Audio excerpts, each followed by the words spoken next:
everybody. Welcome back to another video. Me and Adam and Rob here again. This time we're going to break down the Varsity PCG Las Vegas 2.5 regional from back in March, I believe. Yeah, 3/7/20. So, Rob, you played in a very similar format at Midwinter, but the difference between Midwinter and then this tournament in Las Vegas was that there's no Outriders and no Mayor token combo available. What were your thoughts, like, just when you heard that happen? Like, did you have any thoughts about, like, what decks you thought were going to be, you know, what the format was going to be like or anything like that? Yeah, I mean, I guess it's, we were pretty much on, like, we liked Valkyrie a lot, but I think the other decks were a lot closer to her than the previous format of, like, Outriders and Mayor having this big gap. So it was a pretty sweet format. It was kind of ironic, too, because no Valkyrie showed up at the Midwinter, and we thought she was kind of viable even there. But so it was definitely a big difference in this one versus the last one. Yeah, I thought she was a little bit more playable against Outriders than some people thought. I don't think it was a great matchup, but I thought it was better than what people made it out to be. Anyway, I guess we'll get into it. I got the deck list pulled up here. This is, as you'll see the name on there, this is mine. To talk about it a little bit, I kind of threw it together the night before. I'd played her a little bit going into it, but I was really on either Dormammu or First Evil for a long time. And then the night before, I threw this together and ended up running it instead. I think if I had some changes to make, I'd go with definitely 4 Ant-Man. And I don't think the suites were as impactful as I wanted them to be, but overall I was pretty happy with the rest of it. Yeah, it looks pretty low to the ground, which makes your early game pretty smooth. I could see there being Ant-Man. I mean, it looks like you're playing 3, right? Yeah. So, I mean, like, yeah, it's just one more. Maybe the Yondus are a little weaker without the Outriders, but still a good card. Yeah. Yeah, it looks pretty sweet. Low to the ground. Stop at 5. I like it. Yeah, it was just like super turn right and all in on trying to win as soon as possible, which it was pretty good in the mirror all day. But anyway, I don't know about the Lone Gunsman newsletter. That was pretty good. I don't know if I'd switch that out for something else in the future or whatever. Anyway, let's look at Robby's. This is Robby's list. This is his OG original photo Ironman. I remember sitting down across from this one. The first thing I saw was a million plot twists. You know, and 4 power-ups and... you know, his curve ends pretty early, and then he just kind of jumps into those Bruce Banners. I just remember looking and seeing, like, all this plot twist I had to remember to play around. Yeah, I think it's just a smart deck building on Robby's part. We mentioned this in a previous video where, like, the photo 5 and 6s weren't, like, groundbreaking, so you see how he just kind of, like, skips them. Yeah. And he's like, you know, I'm going to play this 7 because it's worth something in my deck. I think people don't do that enough to get stuck on needing to curve out in their builds, but sometimes if it drops weak, you can just not play it. Yeah, I think people get a little dogmatic, especially the old school verse players, about wanting their curve to look a certain way with certain numbers at certain drops and to never miss it. And I think this game is different enough from that old one that you can kind of throw that out the window sometimes and run something like you said, no 5s or 6s at all. And then Bruce Banner does have value. You know, the free activations. If Iron Man's in play, obviously he'll be in play if you're in the game because you have the main character. Big team attack, so that seems pretty good to have a finisher. All right, yeah, I mean, on paper, I'd say if I'm the Valkyrie player, I'm looking at this. If I'm you in that tournament, I'm just seeing like all this blue you have to play around. It looks like it could be really hard. The one thing is though that if you can keep his 4 down game in check, I mean, like he only has a single copy of it, like 3 single unique versions of a 7 drop. So like he's not going to overwhelm you with these giant late game board swings. So if you can keep the Iron Man in check, I feel like that's winnable. Another thing I think not enough people really looked at, and I think if you looked at, say, Scott Watson's deck at Midwinter, the Doctor Strange deck, people forget how powerful these singleton one-ofs that are specific for a character, how powerful they really are. And honestly, I think I tried them all out, and I ran Iron Man a little bit, and in photo, those guys are super. Those decks can get super powerful, especially now that you have like I Need Your Help and Heimdall to like go get them more often and ways to recur them with Jen and stuff. But anyway, I'm digressing there. Let's get into the. No, I mean you're not wrong. Especially the Iron Man one with free resources. He might be the best one rather. It's close. Yeah, the Doctor Strange one that heals is pretty good and pretty good. Anyway, okay, so let's get into the game then. Now, you're hitting 7 characters, but I see multiple gunmen. So let's see. I don't know if you decide to keep or. This is I've already mulligan at this point because we drew out and then I mulligan and I run with this one. I'm pretty sure. Okay. We'll see what happens when we get Doesn't started. seem terrible. No, this first game, I think I remember my draw was not the best ever, and Robby gives it to me pretty good. Game 2 is much closer. We'll see. Hold on. I could see in this game with Robby that like Winter Soldier would be really clutch here. Yeah. Okay. Yeah. So Robby definitely was the second seed, so he starts out with the mansion and everything. I remember. I'll just keep going like there. Obviously, this is kind of what you want to see if you're Ironman, right? You want to get the activator early, swing into me with my 4-3. Valkyrie's weaknesses are range characters and then her low defense early, right? Yep. This matchup is not one that I tested at all, so I really didn't know the ins and outs. Seems bad because Ironman has range, but like that's before the 60s come into play. I just kind of tried to feel it out as we went. In this first game, I don't really think I have a good feel for it. Game 2, I think I have a much better feel for it. The counters are an issue. Yeah, I noticed, like, if I recall, you weren't playing, like, Maria Hill, because the gunmen take up a lot of space. Yeah. As good as they are. Yeah. I wasn't playing Maria Hill. I didn't have a lot of team attacks, and I think that was a big issue there. What do I go get here? There is a scenario where, like, maybe that Ironman gets out of control. We'll see what happens, though. Yeah. I don't know if that happens in your games. It's been a long time since I've seen these. Yeah. I mean, it looks like you're firing off some gunmen. This is what you're building, 16 cards in your deck are supposed to be doing, so... Yeah, it's first, so getting him down off cards is really strong. Yeah, I can't remember if I have a discard here or not, but what I do is, it looks like I went turn 1, go Frohickey, tutor up something. I can't remember exactly what I went and got. I think it was a Valkyrie power-up. And then I'm just coming in hard, because I figured the strategy would be to attack, and then, see right here I powered up before I attacked in case he had last one, but I figured my strategy would basically be like attack and try to keep the counters off as much as possible, and try to stay get some wound parity. But at this point, he's a 5/5. I'm a 5/4. I think I stay back. I can't remember why. Maybe I should have swung in there too. In game 2, I'm a lot more aggressive, and I think that's the way to be. Yeah, I mean, because effectively, like, by not offering the trade, you're just giving up the one-way stun, right?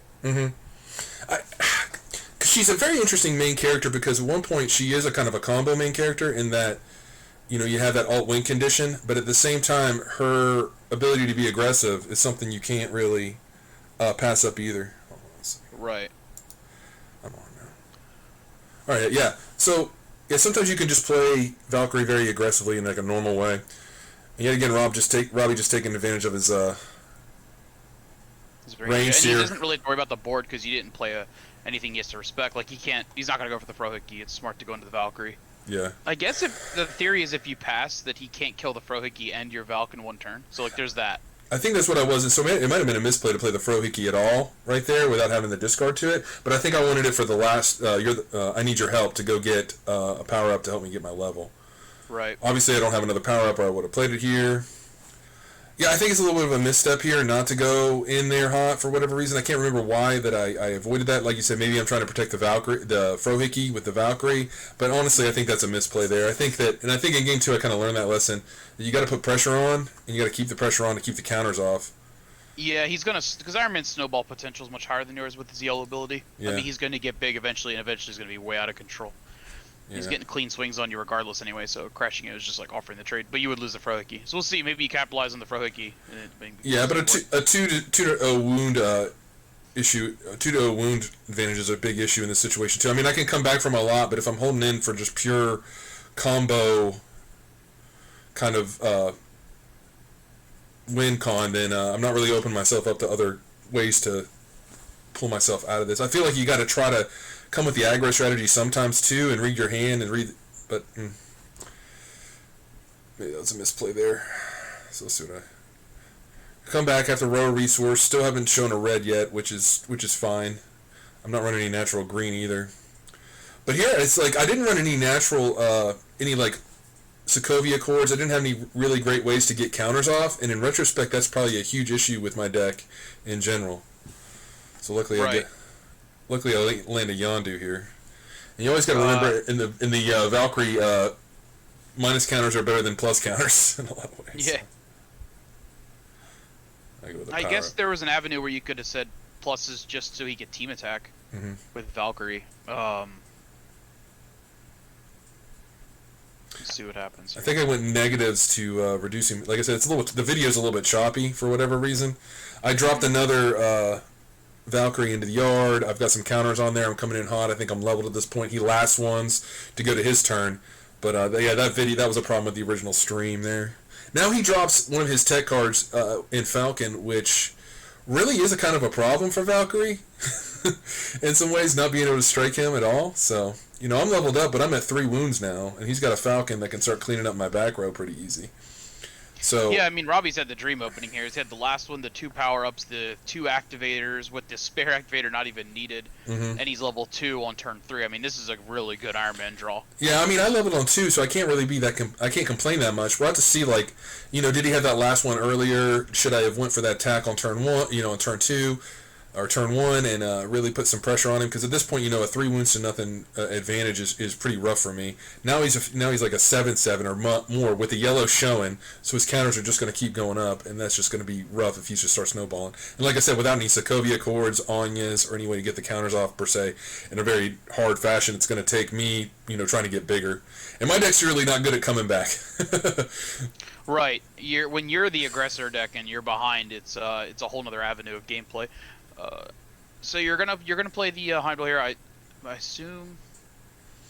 Yeah, the Ant-Man's good here, but you got to clear this Falcon, and I see 2 characters with flight, and Ant-Man's only 2. Exactly. So it's a big issue here. I should have probably went for something else, but I don't know what else. It's like, if you think about my deck, it would have been Langley, it would have been another Yondu, which wouldn't have procced, but he has flight, so he couldn't have struck him. So I didn't really have a lot of good answers here that outside of like Winter Soldier or something at 4, and I'm not quite there yet. But getting the Yondu to getting the Ant-Man to kind of reduce some counters might have been a good play, but at the same time, I just wasn't in a very good position. Robby, the tech card's working out really well for him. I don't have much I can do about it. So... Yeah, Falcons with his cards were either like shines and it looks like one of the best cards in the game, or he's playing in a matchup where it's just trash. Unfortunately, this matchup with what your board state was, it looks like one of the best cards in the game. It actually just stole your turn.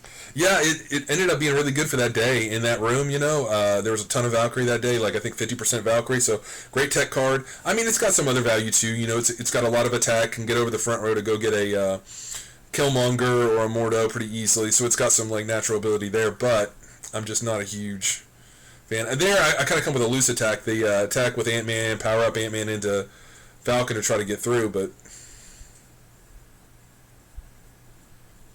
Yeah. It's starting to snowball. Like, those first few turns were so crucial, and you might have not had a chance anyway. He might have had the twist every turn. Mm-hmm. That, I mean, the Iron Man's just, like, with the twist interaction in the range, he's matching up really well with this Valkyrie right now. And, like, you didn't fire off any gunmen, so... You're just playing like low quality gunman cards by themselves, which is worst case scenario. Yeah, like I had the Frohiki and it got me the level for sure. But outside of that, not having the Langleys, because honestly, when we talk about it, it's those Langley draws with other gunmen that just nuke somebody's hand that are just so powerful and really change the course of the game. Yeah, and he's going to clean you up, and then he's got the blue, and he's going for max card draw with that. So, like, next turn he can blue Iron Man. His resource will draw him a card, and every character recruit will draw him a card. He's not going to gas out is the point here. Yeah, when you're playing Valkyrie, it's like, if I can clear this Falcon, I've always got a chance, because I can find a way to shrink him down, double up, and get big, and do all that kind of stuff. But honestly, Goose, that's one way I can get rid of him, I guess. But still, it's difficult, because at this point, I'm so far behind on wounds, I gotta like be all in on the combo win, the alt win kind of thing, and there I just want to trade, just trying to get the wounds down. I found in my testing that you had to keep the board really clear with Valkyrie, because if you leave anybody or any wounds up at all, and you kind of leave them out there, the board can get kind of clogged up on you, and you kind of want it clear so you can have a clean shot at the MC to kind of get that alt win, backdoor win. Yeah, I mean, and like, although you did what you need to do, you cleared his counters, you stunned the Winter Soldier. It has 2 health. He had the blue. He drew 2 cards this turn. He's playing Killmonger on your guy. Iron Man's gonna get beefy now. Well, yeah, and then I didn't have much interaction to start with when it came to him attacking me, but now I got like 0, and now the Goose is giving back the Falcon. He can play next turn. Killmonger's got my flight, my alt win down, and at this point you're just feeling like this is See, I just kind of scoop it up. I'm at 5 wounds at this point. I'm with you. At that exact moment, I'm like, you know what? If he has 1 wound on turn 5 and he stabilized the board, and my curve stops at 5. I just think we should move on to the next game. Yeah, my entire turn would be spent clearing Killmonger, and then he just crack back and wounded. I'm thinking, You can fight Robby's deck for board, like I said, because he doesn't play like a 5/6 multi-health or anything. Like his curve just stops at 4, which are all like 1-healthers and stuff. But he had that. Ironman's early game with all those twists. I mean, Robby's played the same style deck with the Captain Marvel, where he's just not going to allow himself to get run over. And the Valkyrie deck's all in, so it's a little bit of like risk-reward, who draws hotter. I feel like if he fired off some gunmen, you know, and you catch some cards out of his hand, it could have been a different game. But it looked like a weak draw for your part, even though you leveled. Yeah, and nothing against him here, but I think in both these games you'll notice that he just does draw pretty well when it comes to locations, and Ironman, when he draws locations, looks really, really strong and really, really good. I think, honestly, this was a pretty solid play by Robby for the field that day, and I think I had to go back and relook at my hand there, but I think on turn 1 and turn 2, I had some misplays and some mismanagement that really led to that game being more lopsided than it needed. Now, is there a way that I can pull out of that draw that Robby had right there? Maybe. But maybe that game's a little closer. I don't know if I'm winning that one, but it's hard to tell. But I'm pretty sure when he was shuffling his ending and he had a friend from work. I mean, I think he was going to brick it regardless. Maybe he could have baited it to where later that Falcon attack wouldn't have got bricked. I mean, we don't know his hand. He could add more gas, but he at no point was under any stress or fear of dying at all. I was not able to put any pressure on him at all, and that's a real big issue.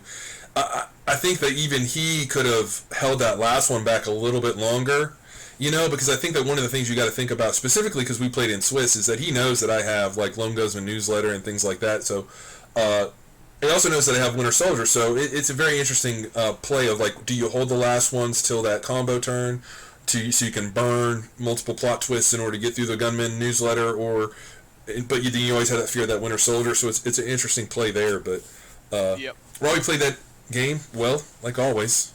Rock solid. He plays very fair, but he understands the formats too. He's not just playing like random decks. He's playing fair, straightforward, has a strong ground game, can pretty much hang with everything.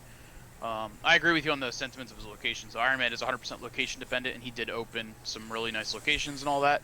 Nothing taken away from his play, but Ironman doesn't really function without locations, so he drew 2 power-ups to first hand too. That definitely helps. Well, that's also a very interesting thought when you talk about, like, you know, he plays. There's a lot of it's not just random what kind of decks he runs and why they perform well. You know, there's some intent to his builds. They're nothing fancy. Like, they're not the kind of thing that are going to get people excited and talking about his deck builds. You know, they're not going to be not like John Phillips or Burt when they come out with one of their crazy deck designs. You know what I mean? But what he does, like, you think there's intent the whole way. You look at his curve. He's nice and down, like you said, low to the ground, loaded, so there's a lot more hands that you can keep initially off your mulligans, and then your deck's going to function a lot more and not get you run over early, which gives you the ability to kind of, you know, have some play and get back in the game and try to win in the mid and late game. And like you said, every deck I've ever seen of his is kind of similar in that regard, and not very variance. There's not a lot of variance to the way he builds either. Now that we've seen a couple of his decks. Right. Yeah. Agreed. And that a lot has to do with the curve stats of the new versus system, where some of the drops the next turn aren't that much better than the ones below it, but the ones below it can be played a turn earlier. So sometimes you just stay lower to the ground because there's not a lot of reason to jump the curve. And as you can see, because he just doesn't play a 5 and 6 drop. Mm-hmm. All right, so this time you got it looks like a blue. You got the Valk, comes with a power up that's 6 XP. Yeah, and you get the clean swing, so he didn't even have the Ironman, or he didn't have a last one. On turn 0 there. And you gotta love that off the mulligan, getting the Valk in hand. Yeah. That's just a little bit of luck there, you know. Don't mind that at all. I remember having some issues with my opening hands lately that day. There you go. See, now he has to row something starting early. That's rough for him. Nah. It looks like he yellowed. Right? Oh no, he had powered up. I'm sorry. Yeah, right. he had to power up. Yeah. And then he yelled, or did he have 2? No, he didn't. It's just when he powered up, he had to row.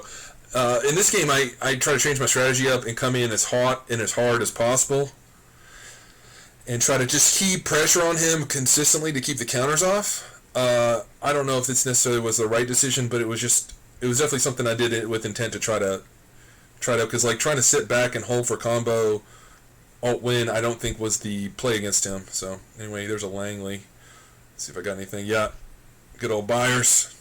I mean, yeah, this is how you win this match for sure. It's how you fire off some gunman. No, I just tell you for sure the old Langley Byers with Valkyrie. Like, play a Langley, ditch a Byers. That is such a strong play. Just brutal. Winter Soldier's not the worst thing. Winter Soldier, that's a good catch. The negative counter is as important as the card right here. If I don't catch a plot twist, if you catch a plot twist with the card, That's really big. But if you don't catch a plot twist, it's the counter's just as big. The net counter on Ironman. Trying to keep the plus counters down and keep them at that range where I can get big enough to just win in one turn kind of deal. And coming in hot again. I can't remember. Does he have anything? He's got last one in hand, so I got to remember that. So, yeah, we just traded a little bit here. I think we traded for several turns in a row. I think you putting the pressure on was the right decision. You could probably make a argument that I should have maybe held back and not gone for the wound and leave that because to protect my Langley better for further gunmen down the line. What are your thoughts about that? No, I think your deck's much worse every turn this game goes. So I think this is where you want to be. You just let him play a card. I mean, he's going to clear that guy regardless. He has Marie Hills and Yondu's in his deck. I mean, he's going to get that. Yet again, I think I feel pretty good because this draw is much worse for him since he's had to row two in a row back-to-back to start the game. Mm-hmm. That's really rough for him. Like we said, he really wants the locations. I mean, this is not saying Iron Man's unplayable with locations. If you look at Robby's list, he has like so many cards that can give him counters that every game's going to have Iron Man leveling, but some of them just have a higher speed/efficiency depending on his location draw. Mm-hmm. The more locations you draw in the deck as you go, the more value they come, obviously, because they just, especially the yellows, they produce more and more and more counters, right? So getting those counters on early, those 1s and 2s on early in the first 3 or 4 turns are huge. So on turn 6 or 7, you're getting 3 and 4 counters, and the value of those locations goes up so much. It's really like when you talk about snowball effect, it's really a large part of why he snowballs so much. So it looks like you cleaned up the board pretty nice. One thing about Photo, not a lot of multi-health on the ground. On the lower turns, it's pretty much just guys that come out and die for the most part. So he's on 3 wounds now. He's got to generate a board on turn 4. So the Falcon's nice here because he's trying to go for the time walk like he did the turn before. Mm-hmm. Finally gets that yellow. And, that Falcon was just a huge problem for me in general. Yeah, it doesn't line up well with your list. But I mean, you have outs. It just doesn't line up well with your list. And this is like a big misplay by me. I missed some XP. I should have been level 2. On the attack, and I should be 7-7 face up right now, but I missed it. And like we said, we were talking about in the other matchups when we were doing other ones, you're in there in the heat of the moment. I've played dozens of games of Verse over the years in top cuts and all kinds of stuff, and I missed that's a huge miss there that could have changed the entire course of the game, Right. Yeah, it looks like you're still struggling to find that. Okay, there you go. So you get your level 2 now, you're zerking. You put he last one, or he would have had 4 wounds. So you're in good place. He's protecting his counters as he should. Yeah, the Winter Soldier there, it was pretty big play in order to get rid of that Falcon. Yeah, it was a clean answer. Yeah. But then you want to talk about Killmonger and Mordo were so much more powerful once you took Outriders out of the equation. Those cards just were all over the place and just way more impactful. And then that kind of annoying kind of impactful that people complain about a little bit. I mean, it's no big deal. Like, I don't really mind so much. I packed, 4 Goose and 3 Bifrost to try to answer them, but... Yeah, I mean, that was one of the gripes that people had once the 2 big bads are gone, is that, like, the linear curves, everyone was playing the same drops. Pretty much. I felt like those packages just kind of took over, and then you just kind of cookie-cuttered a different main end, and I just like Val because she had that ability to win on turn 2 or something like that, Mm-hmm. Yeah, if they weren't playing a twist-heavy deck like Robby is here, like, there was some Swiss rounds that were over on 2 and 3. So, I mean, it's not like this deck was failing. It was doing its job. Yeah, and yet again, I can't really overstate that misstep there, not being an 8-8 right now, and possibly having another... I don't think I would have had another wound on Iron Man, but I would be an 8-8 right now and be in a little bit better position. I don't think I've seen a red yet this game, which is a problem, because then I would have had a shot when Robby was level 1 and pull that gunman out, pull that last one out of his hand when I went for the alt win, but there you go. Get the sweep to pull everybody up front here, try to get through this Killmonger. The fact that Killmonger gets Berserker is so annoying, because then he just gets bigger and harder to deal with. But most you're all of different. Yeah. Okay, it looks like you're open team swing here. Yeah. Because I think at the end of the day, you got to try to win by wounds, regardless, and I'm not seeing the locations I want, so I'm just going to try to put as much pressure on him as possible, make him start playing defensively, maybe try to get that guy in the back row, try to protect, in that regard, and try to like I said, just put as much pressure as possible and keep the counters off, because that's a huge one. I don't hate it. I think this Killmonger could spiral out of control being a flight, ferocious, berserking character. Yeah. And this is I like you getting the wound there, but if he cleans up your board here and he's a flight blocker, it could be bad. Yeah, this is pretty. Yeah, this is pretty bad too, because he goes Yondu Mordu, draws another yellow, which is going to flip. I think this is going to add 2 or 3 more counters. So he didn't get him early, but he started to get him later when he needed him. And now, once Iron Man's level 2 and he starts getting up to like 8, 9, 9, that really reduces my ability to kind of backdoor, even though I think we're both at 4 wounds right here. They're not really keeping up with it at the bottom. But yet again, I just cannot overstate that mistake of not catching myself with the right amount of XP, catching it late, and losing that counter. It's surprising like how big one counter can be. You know, being 8-8 instead of 7-7, that might have changed a whole cascade of attacks to prevent him from getting to my back row and all kinds of different stuff like that. Right. And this here, I think I make another misplay coming in here. I'm gonna wall. I think I goose here for the Killmonger. That might be a later turn. It's not the worst play. I mean, it'll make his abilities lose. It'll get all your abilities back. It'll let you come into the Ironman if you have a 2-drop that can clear the Yondu. Yeah, so it's just interesting that the answers in Photographic are just so not permanent. You know, when you talk about Bifrost, when you talk about Goose, you know, they kind of answer whatever you come up to, but it's not like hard, permanent removal. So I'm still drawing pretty good, because that was a Frohiki and a Ant-Man, so I can't complain. And then another buyer, so I mean, I'm putting the neg counters on there, pulling the Iron Man back down. But Goose, the thing. I can't see that card. Okay, that was a Frohiki. Okay, so you're gonna go into the Yondu with that, and then you're gonna Langley. His hand's getting pretty thin. This is definitely winnable. Yeah, and then grabbing the last one. The last one. Yeah, that's super huge. So I was feeling pretty good in this game. We're both at 4 wounds. He's only got the Yondu. My board's getting a little bit more spread out. You know, we're seeing the power of those gunmen for sure. You know, then another gunman. I mean, he's just got to start feeling with the Frohiki keep drawing. I mean, I'm not going to complain. This is a pretty good draw for me. But this is what they do, especially if you're playing Heimdall. I mean, you can just hold them until you make a big turn. Sometimes it's the play. You can really swing it, yeah.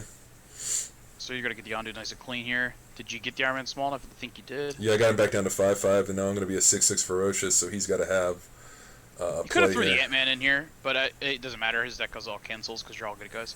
Mm-hmm. Yeah. So it's a 7-7, so...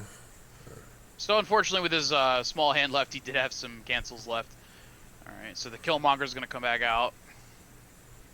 Another new Killmonger, sorry. Mm-hmm. The 8 cancels is rough and really hard to run against when you're going good versus good. You know, the +2/+2 is a little bit easier to play around in some ways. But the 8 cancels, you just kind of have to run. I think you just have to run into them and try to milk them out of the hand whenever you can. Yeah, I mean, I'd say this matchup is definitely unfavored for you, and you definitely have to change your game plan into a grind game, because I think the alt win is almost a pipe dream.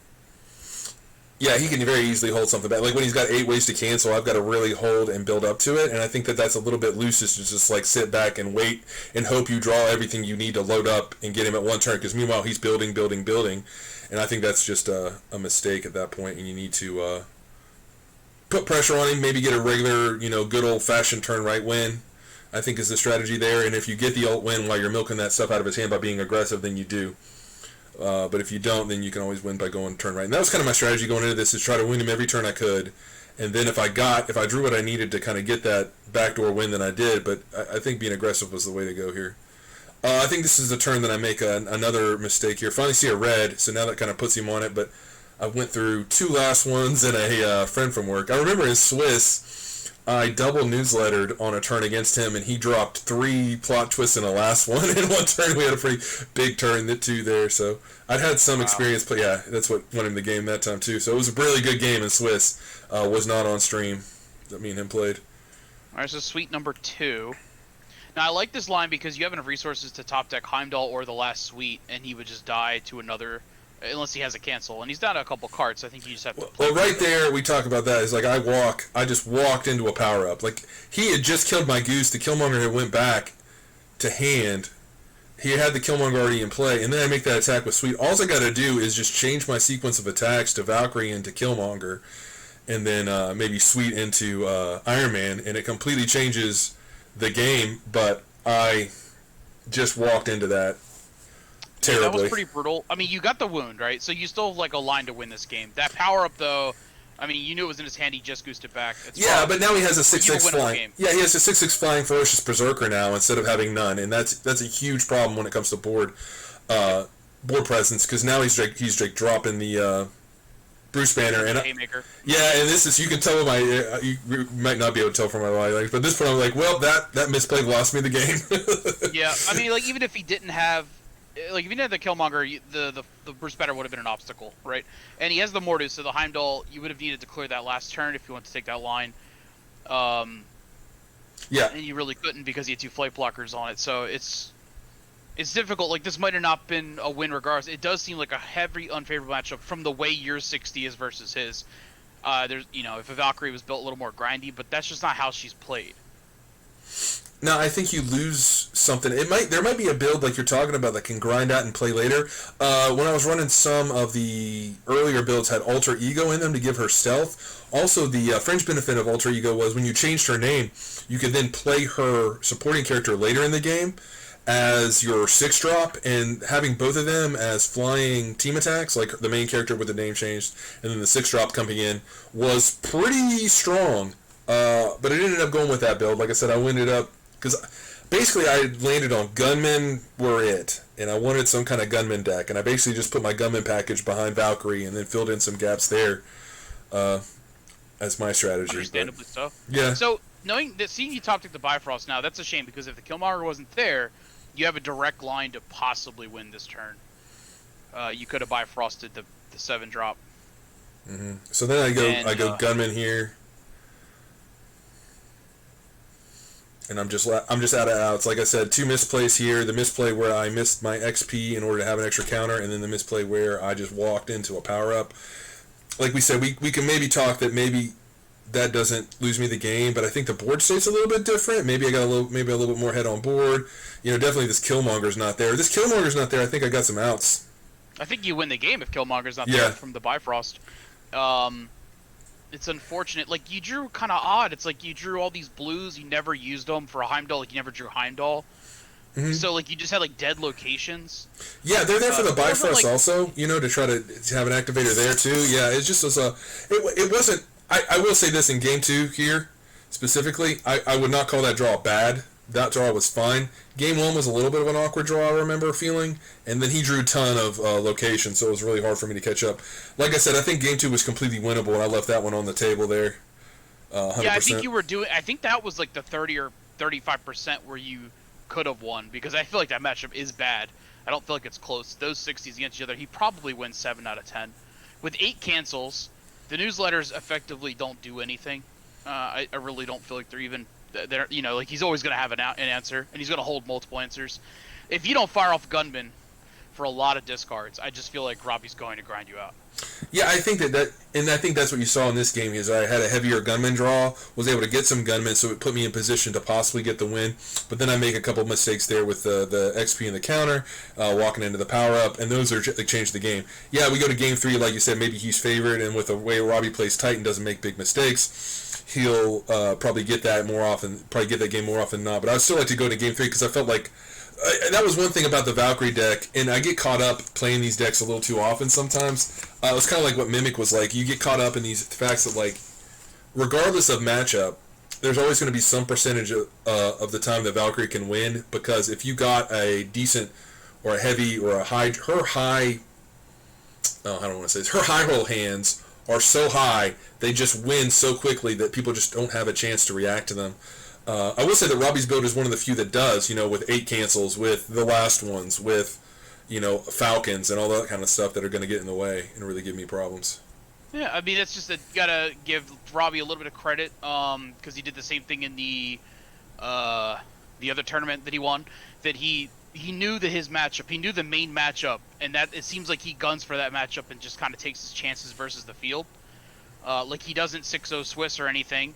But he does well enough to top 8, and when he does top 8, he seems to play against those tier 1 decks that he kind of like builds to play against. Like when he was playing his Captain Marvel list that had, a ton of cancels and heals against Outriders, and he was able to grind out Outriders in the finals. His deck was doing the same thing in Swiss, and then here you can just see the same thing. He's playing a lot of cancels and I mean, Robby's feasting on these aggro formats for sure.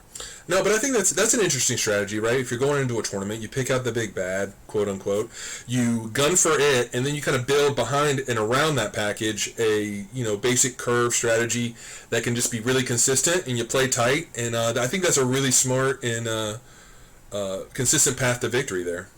Like you said, we use 6-0 Swiss. Doing that depends on how much that big bad shows up, right? If that really is the big bad and you see it 6 rounds in a row or whatever, then maybe, but maybe not when you catch it with the way our game works.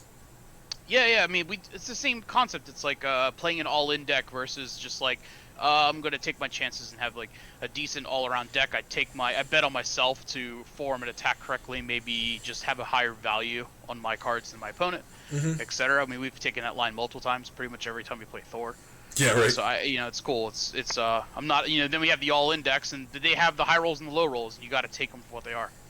I will say, like Robby's build in general, naturally is good against what was the popular deck at this tournament, Valkyrie, in that he has even if we took the Falcons out, right? Because that's really the one card that kind of stands out outside of a normal Ironman build.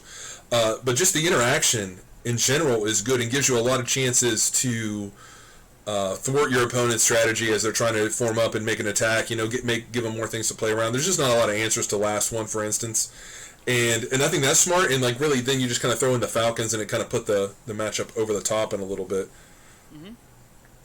Yeah, it was good. It was a good build by Robby. A good assessment on the room. Now there's no finals, so we won't be able to see a finals matchup. But Robby goes on to take the whole tournament essentially. Yeah, I think so. All right, guys. All right, Rob. Any final thoughts on this kind of format when they took the outright, or maybe even generic thoughts on when they took like Outriders and Mayor out of it to kind of give us a different look at what Photo was? Yeah, I mean, we talked about the slot when they made that call, and there was a big uproar in the community. But like, I think it was cool for a one and done. I don't really want to see another no dog, no mare format of Photo. It's gonna look, it was cool that it was different because we didn't need to see another mare dog tournament either. So I like how every tournament is spread out with these different formats, and every single one of them's got a different meta, and it challenges deck building and creativity more so than just grabbing someone's 60 from the previous tournament and trying to tune 3 cards off of it. You know what I mean? Yeah, I think you would have saw a counter regardless. I don't know, maybe. Me personally, I thought that Mayor and the dogs were good enough that it would have just been about building to the mirror at that point. I think Mayor was like the best deck in the format. But it was fun because I got to test some more stuff. But then at the end of the day, I felt like we landed in a very similar spot where one deck kind of felt better than the rest of them, but there were several that could come up and contend. In general, I'd like to see a little bit more. Like I like the idea of Upper Deck allowing for tournament runners to come up with their own ban lists and little tweaks on the rules to keep the format fresh, because I think honestly it wasn't so much. Yeah, dogs and Mayor were an issue because we got the X-Files cards in December and we didn't in our first tournament and stuff, but I think people were just kind of tired of a lot of the photo cards, and having a little way to shake up the photo format was a good idea.